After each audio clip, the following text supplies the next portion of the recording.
Are we in a religious war? Islam versus the West, Christianity and Judaism, fragile allies who must lock down our borders against invaders, incompatible with foreign ways of life, defending a promised land, our state?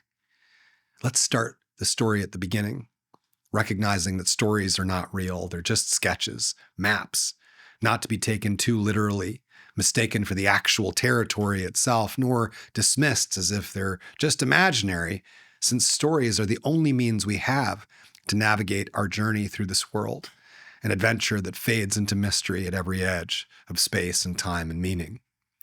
So let's hold these maps lightly, so we might have the opportunity to look up and perhaps catch a glimpse of that to which they refer. The dusty fragments that we have of the story of Islam and Christianity and Judaism begin way before those words existed. We can start by tracing the legend of Abraham. He was from a place called Ur, what we now call Iraq. As an immigrant crossing over into Canaan, Abraham would be remembered as a Hebrew. This was not a race, but a description of a condition. It means one who crossed over, an outsider, a migrant. He literally came from the other side of the Euphrates River and metaphorically from the other side of empire. He's remembered for reminding people of something forgotten, to not serve money or power, nor the forms in our heads that we impose upon a world which has no edges, to treat thy neighbor as thyself. And those who joined him were also called Hebrews, strangers, not just crossing over from ideas of empire, but remembering that we have all crossed over to this world, temporary migrants passing through. But soon, of course, this story was forgotten and twisted and misused. And so we find in our fragmented maps again and again stories of people remembering, like Jacob, Abraham's grandson. In the course of his story, he is given the name Israel, meaning one who struggles with God. Israel is not a physical state on a map. It is a name for his inner state, universal to humankind, the struggle between surrendering the ego, letting go of the temptation to impose the forms in our heads upon a world which has no edges. People who identify with that struggle call themselves Israelites because they don't want to forget to treat thy neighbor as thyself either. And indeed, their neighbors from Africa, from Mesopotamia will join their path.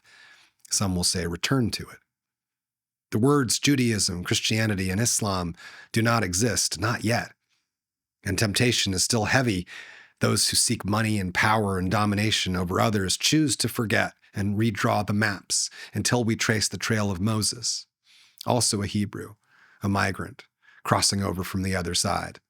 Another descendant of Abraham, remembered for reminding people of something forgotten. Leading the Israelites back home. In the Exodus story, it's a piece of land on a map. Historically, that's heavily contested. What's not contested is that the story leads the reader back to a state of being, of remembrance. And generations later, this state briefly becomes a place on a map. For about 3 generations, a kingdom called Israel, until the temptation for money, power, dominance splits the kingdom over the very struggle for which it is named. Its southern tribe, Judea, keeps records.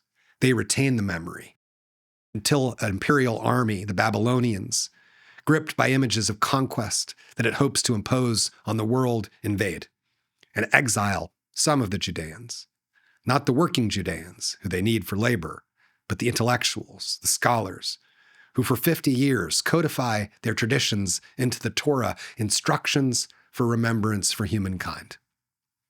When asked to sum up this holy book while standing on one foot, the famous elder teacher Rabbi Hillel says effortlessly, "What is hateful to you, do not do to your neighbor.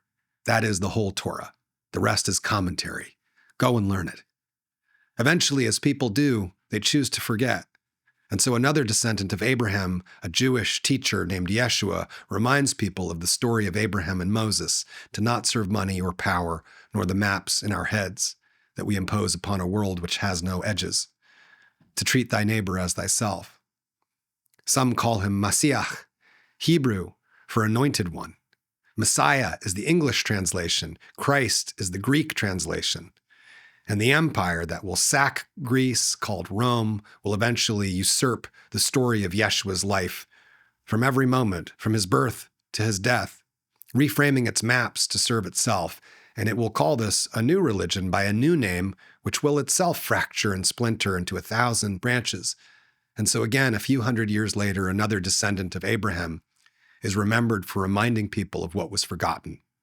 The story of Abraham, Moses, Yeshua, and Mary, a warning to not serve money, nor power, nor the forms in our heads we wish to impose upon a world which has no edges.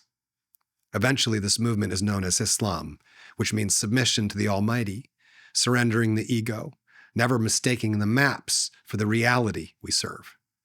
And so these three words, Judaism, means the path of those who wish to remember. Christianity means the path of those who wish to remember. Islam means the path of those who wish to remember. All paths taken by the children of Abraham, all of whom crossed over from the other side. Outsiders, immigrants, foreigners, all with one commandment above all else, to treat thy neighbor as thyself. And so there is a religious war. There has always been a religious war, but it is not between us. It is the conflict within ourselves, between choosing to remember or choosing to forget.